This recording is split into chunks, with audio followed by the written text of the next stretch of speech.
Hello, welcome to my Sonic Frontiers review. I finished the game, and since I'm a big Sonic fan, I think it's worth a review. So, I'll try to do it without much bias, but no promises because this is something very close to me, to my heart. So, just to give you an idea so you don't get triggered or anything, here's a list of a tier list that I made of my favorite games. Uh, Ranked, so you know what you're dealing with when you listen to me. You give you a big idea of what I like before you get angry or something. But I'll try to be as impartial as I can.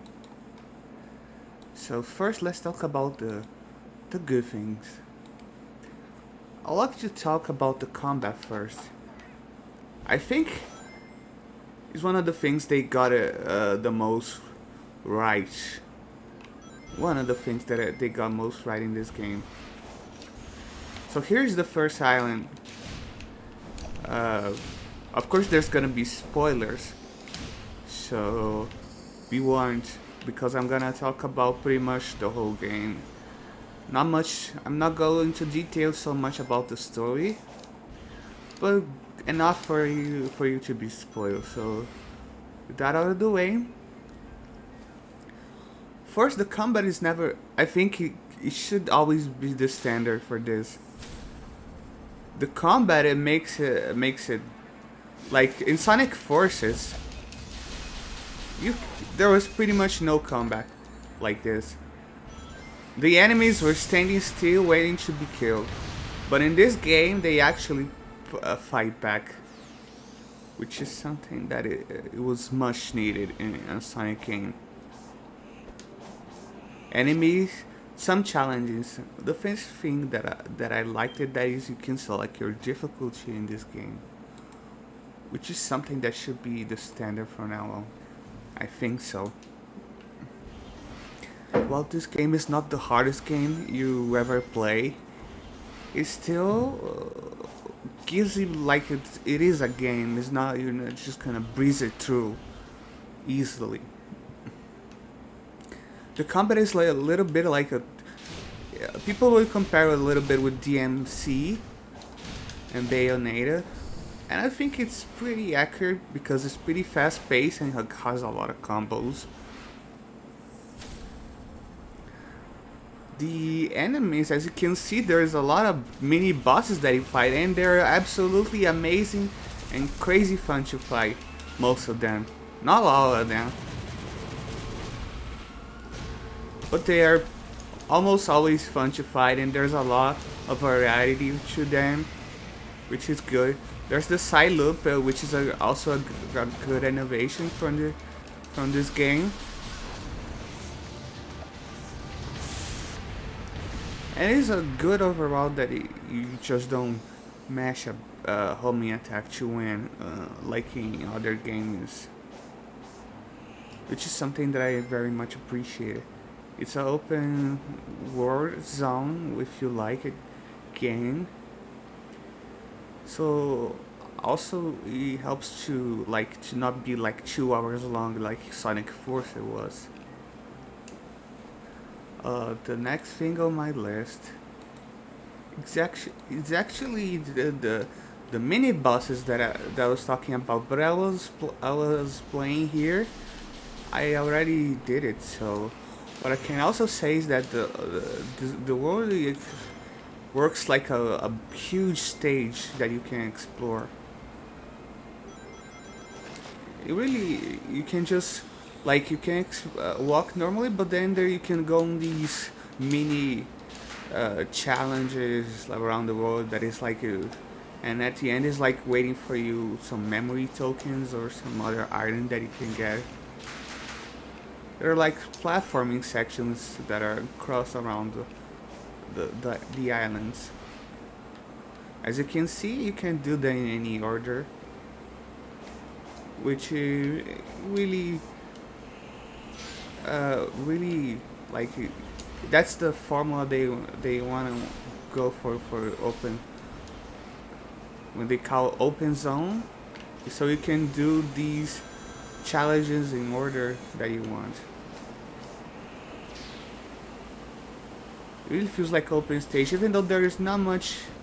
There, I don't think it's supposed to be classified as an open world because there's not really much NPCs you can talk to, no cities.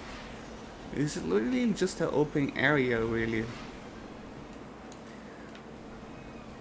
What I would also like to talk about it is the Supersonic Battles.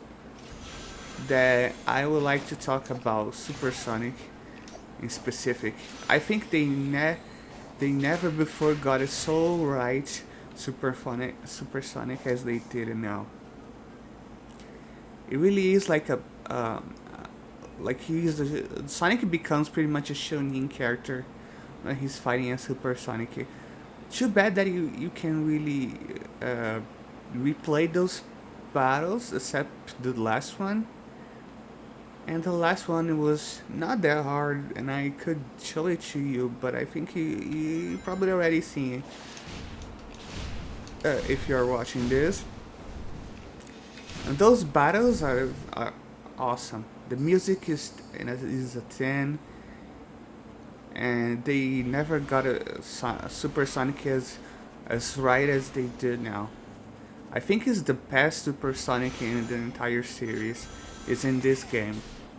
And I think he should always play like that. Should always play like that.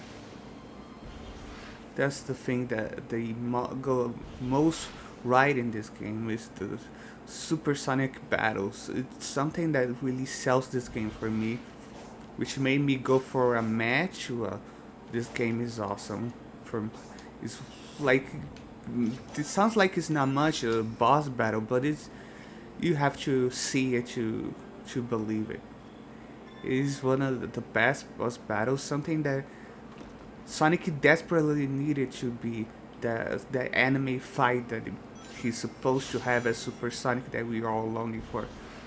Because in previous games, he would just like touch the enemy or go super fast until he hit him. Besides, for a few games, that's how it be. Like you just go super fast and touch the enemy and he dies or something like that. And I think it's important for him to have actual these moves right here, to have some moves. Sonic is always, I think he always gonna need to punch it. Have some sort of combat is very important for this game.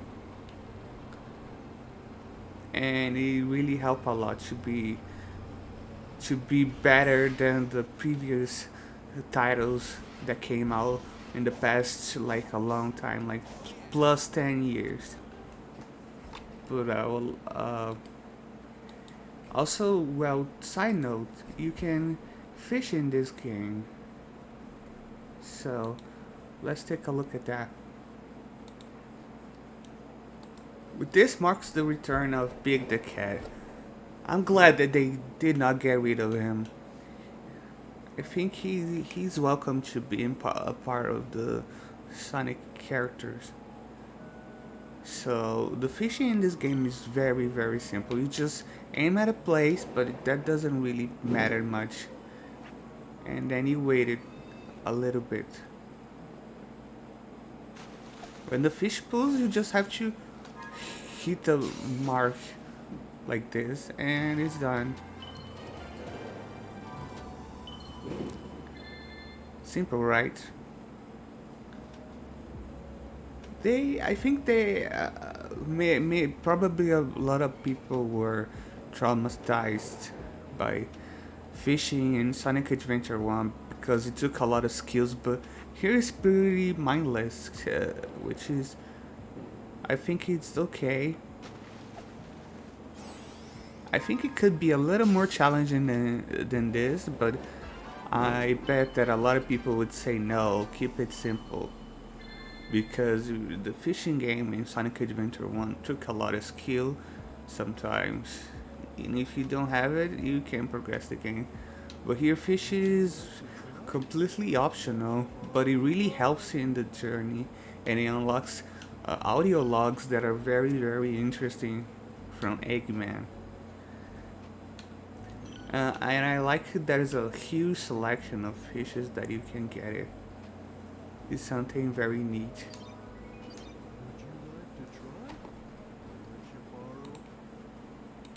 Now let's talk a little bit about the bad, shall we? Not every game is perfect.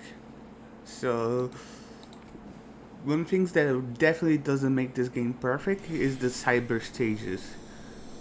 I think this is one of the things they most got it wrong, in my opinion, because it really is short and soulless, and it really like 90% of them is like Green Hill Zone, and or Chemical Plant or some weird like uh city place that nobody can tell if it's Rooftop Run or if it's Escape from a City or whatever, and Angel Island.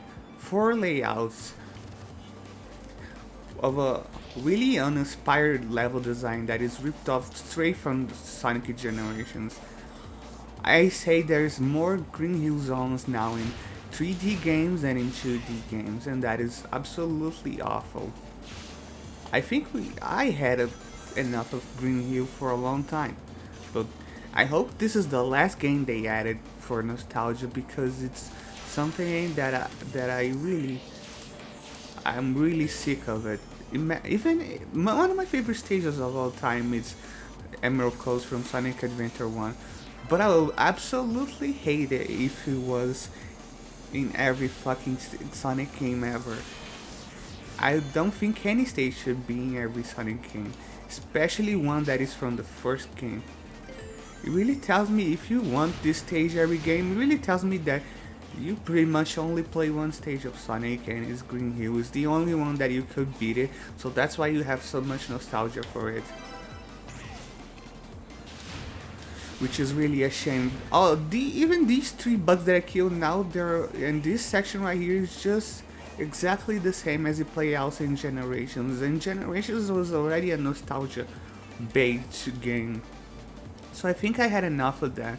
I don't care that it's part of the story either. This is part of Sonic's memory. That doesn't excuse it. I don't see why they have to do it like that. And as you can see, I was walking pretty slowly right now, and the station is already done. I walk on the stage pretty done. It doesn't get much better than this, I'll tell you. It can get a little bit challenging, but it doesn't get any much longer than this. And I'm really not interested in doing myself in doing these challenges to get the S ranks, because these stages feel so soulless. Like there's no storytelling in this stage. There's no like gimmick. There's just a layout, Green Hill paint with a super simple layout.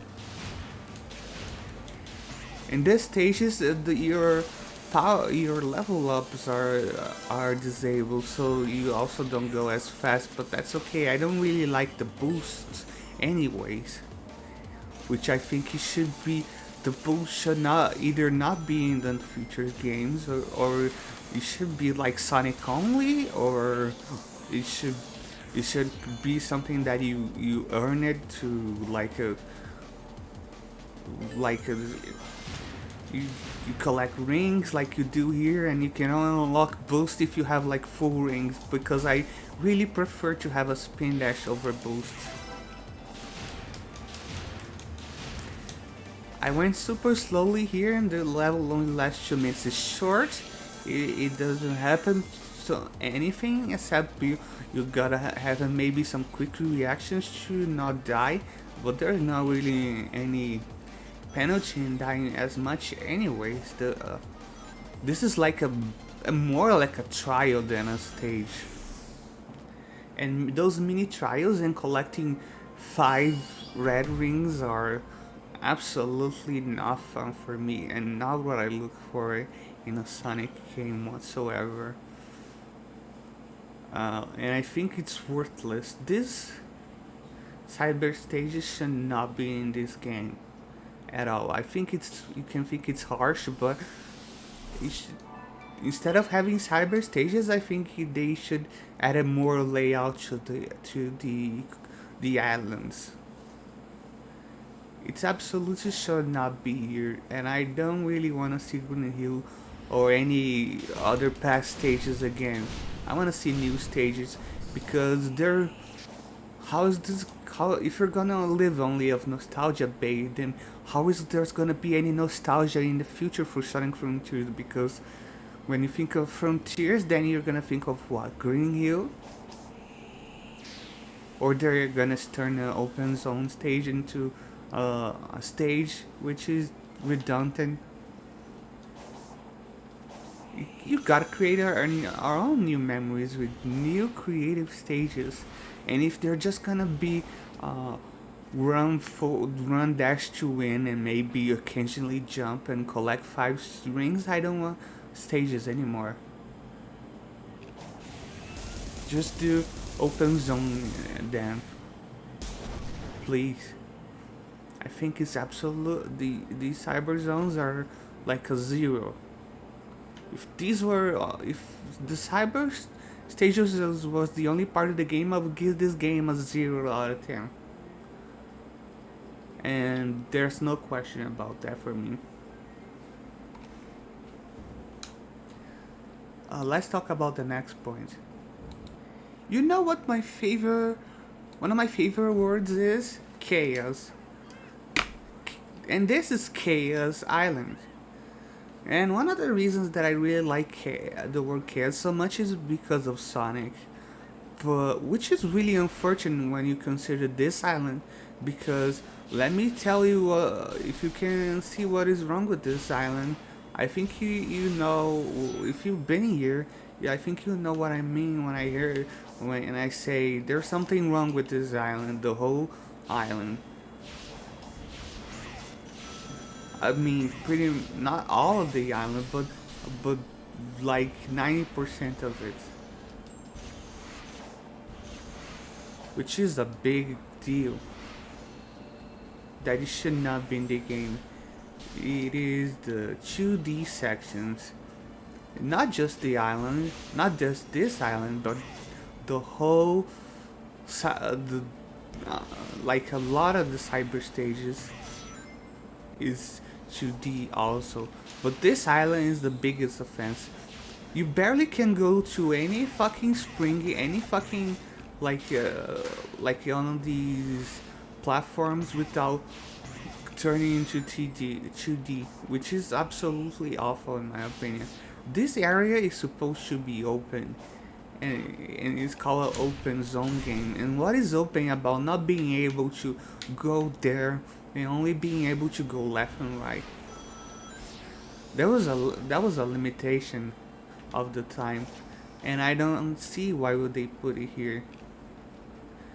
Only, of course, I do know it's because of nostalgia, but I don't think it really belongs in a 3D game, because we already got Sonic Oranges this year, and which is a remaster of the old game. So why do you need to put it on the latest Sonic game, on the new game that is supposed to have new memories? If you call this an open game, if you can only move left and right. And this island is a big offense of this, even though it should not also not be in the cyber stages whatsoever. It's also unforgivable that it is in the open, in a place that is supposed to be open and is supposed to be accessible, and I don't really like this. It feels awful to travel here, because you're supposed to go to waypoints of the game tells you to go, but sometimes you cannot see where you're going or be sure where you're going because the section is 2D.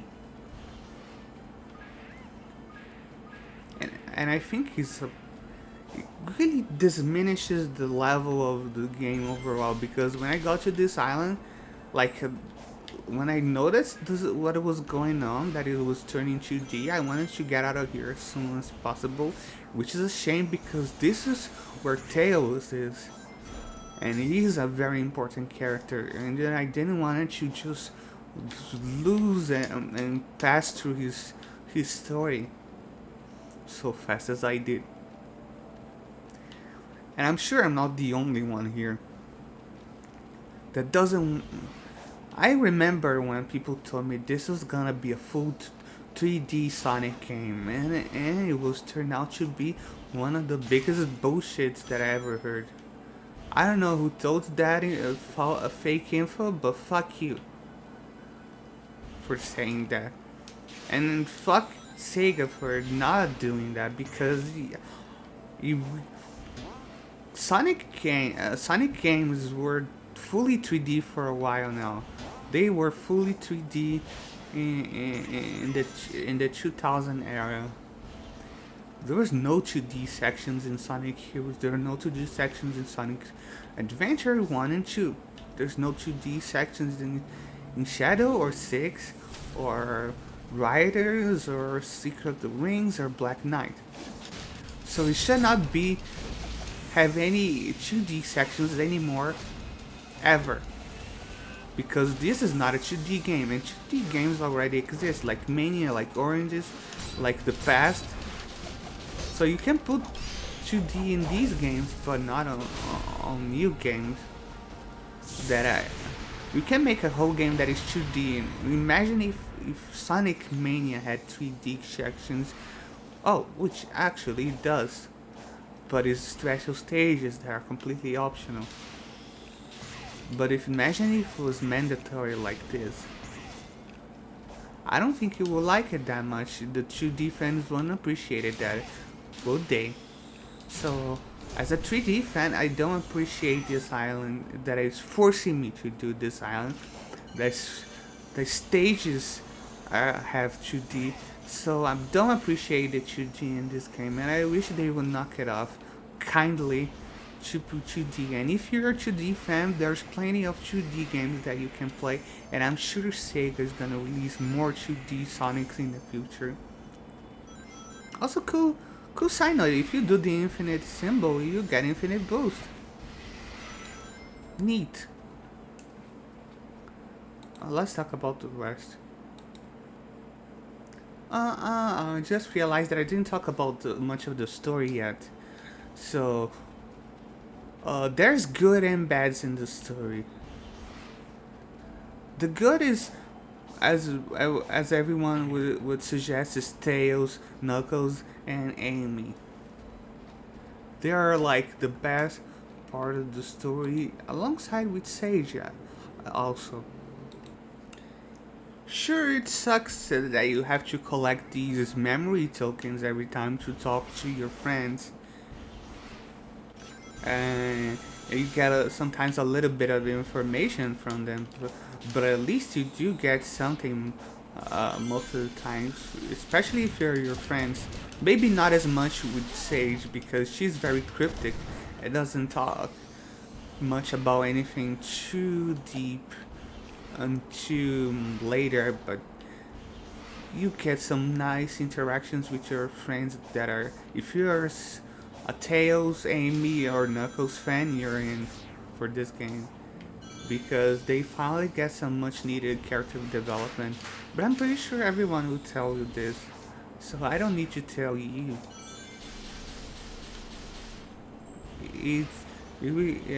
Sonic is like one of those characters like Goku. Maybe he doesn't need much character development because people love it already the way he is, and he pushes others to have character developments.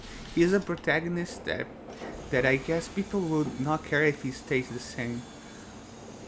At least he won't have any significant advances in his personality, like on screen. Maybe from game to game he would change how he's written, but it's like you don't play Sonic, so Sonic himself has character development, but he pushes others to have it, which just like Goku, I guess, and they have some these parallels. However, the bad side of the story is the cyber corruption timeline that I think is a huge waste. As Sonic rescues his friends, he gets a little bit of corruption in his body, making him weaker and also stronger at the same time with new abilities, but he also gets corruption along the way, which is a cool promise, and it was right the right direction up until the fourth island where it's resolved instantly without any effort from his friends. It would be a good idea if you could play as Amy, Knuckles, and Tails, so you could rescue and Sonic and bring him back. But no, in the same cutscene, he's corrupted and lost. It's the same cutscene where he gets all fine all of a sudden, and there's not really much consequences for it. Even though it's foreshadowed by Sage the whole game, that is something dangerous. It's something that is useless, hopelessness, that he's gonna perish, that he's gonna be lost forever, and so is Amy, and so is Tails, so is Knuckles. But everything turned out to be fine 2 seconds later with the power of friendship, which is, I think, is a huge waste potential for the plot. That it should be resolved this quickly. It makes it feel like they run out of time or something for this plot line. I heard that Sonic was supposed to have also amnesia, and he was supposed to lose his memory as he progressed to the island, which was also dropped, probably due to time restraints, which is a real damn shame. Even though, well, Shadow already did that storyline better, maybe. That's what they're thinking? I don't know. At least he did it. There was that in Heroes. They didn't want to do it again. I don't know. But this at least don't heal Sonic immediately just because, yeah, we know Sonic is not gonna fucking die, but at least give it some fucking immersion, like some consequence for him to be corrupted. Like, main characters are not supposed to be just like to be sure they'll live all the time. That will turn them into Mary Sue, so they should be careful with that. And with that, I think I also wanna get another big elephant out of the room, which is the final boss fight. Yes, spoilers if you haven't played the secret final boss in the hard mode, but it is a shmup section, which I really don't know. I didn't know how to feel at first, because I do like when games try something different and are all over the place, so they don't get to be like a formula all the time. But I was expecting a fine I was expecting to play a Supersonic, not as a shmup, literally from a game, from an existing game called Ikaruga, that it plays exactly the same. It's a reference from another game that really has little to nothing to do with Sonic, and I don't know what it's doing here. Like, maybe if it was like as a mini game, which it was, it's fine. But as a final battle, it's fine. It was fine to do as a mini game. It was a mini game. But why is the final battle a completely different genre of game, which I'm still not really recovered from it, because it feels like they try to play so much safe with this game, only to become so weird at the end. Like, I don't get it. I don't get it. Why did they do that? I still have to know why did they do that. Why is the shmup section doing in the final battle of a game that had four crazy amazing battles with amazing soundtracks? I like the concept of the end. I like the final boss itself. I don't even care that it's a fucking giant rock. It's fine for me, but at least let me fight as Supersonic. I think that was a big freaking miss. I can only appreciate it that is different and that is daring. But at the same time, I can't really understand it why. I like that it's daring and new, but I don't. But it's like something that is like you're not really supposed to fuck up is the final battle. So maybe the final battle should be played safe, but the rest maybe you can experiment a little bit later. I don't know. It's still hard for me, but it certainly made me not. It's not gonna make me not forget about this game. Let's go to the last few points that I have. Sure. What I want, what I personally want from the future of Sonic. Keep this battle, keep the bosses as they are. Sonic doesn't have to play much different than he's playing right now, except bring him bring the spin dash back. But it doesn't have to be him if you think about it. Like you have 3 hedgehogs, god damn it, 4 with Amy. So I don't care what everyone thinks. I personally want more playable characters. I don't want to be just about Sonic. I think it's it's very important for this game to have Shadow, and he's missing from the game completely. It's the same reason that like they don't do a Dragon Ball without Vegeta, because the fans love him so much. Just like Shadow, the fans didn't want Vegeta to go and stay dead. They also didn't want Shadow to stay dead. So, and releasing like a Dragon Ball movie or game without Vegeta is unthinkable, and I think it's also unthinkable to me to release a game without Shadow. When I heard that Ian really loves Shadow, so what is he not doing here? It's beyond me. Who the hell authorized to make a game without Shadow should be fired.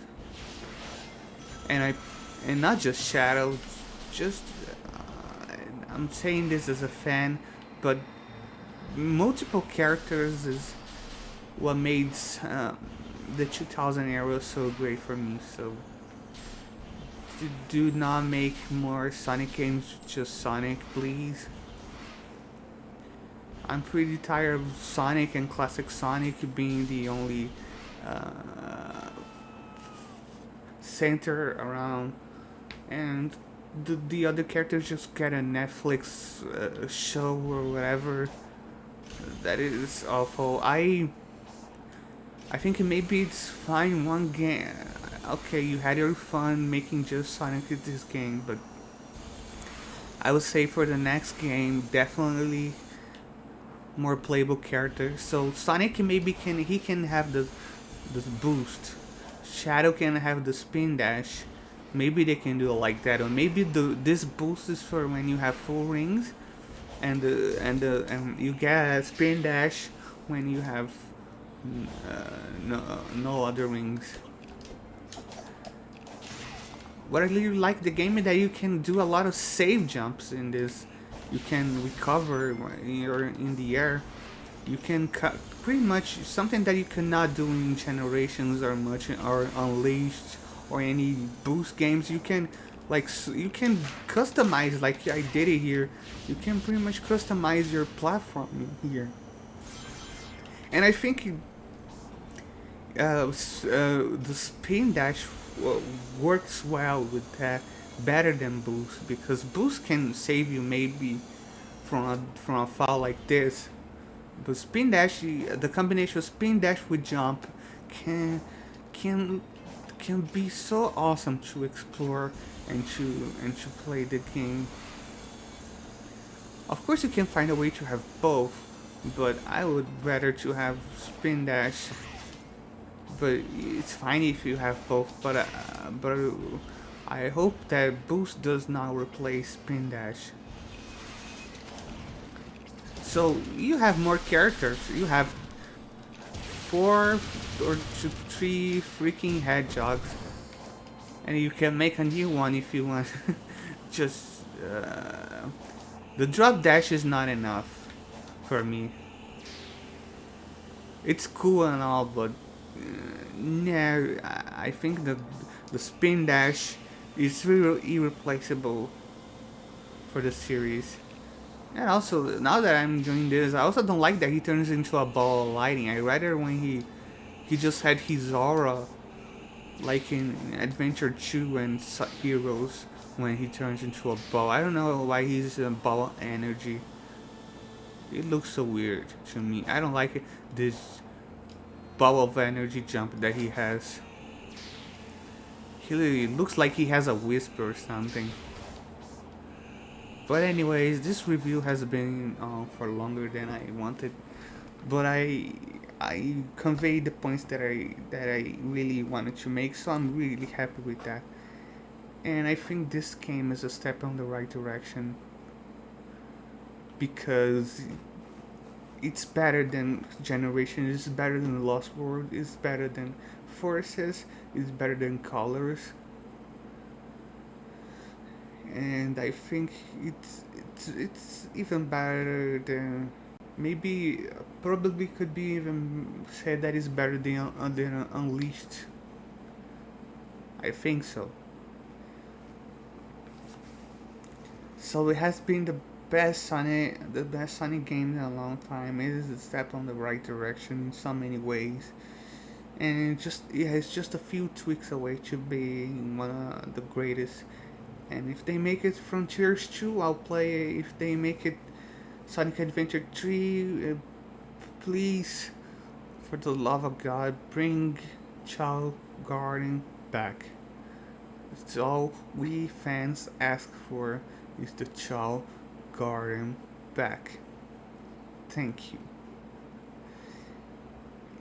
If you bring the Chow Garden, if you bring in multiple characters, if you get rid of 2D, if you get rid of Green Hill Zone, if you get rid of uninspired stages, you got yourself the future of Sonic. And I'm glad that we are going to new frontiers. Bye.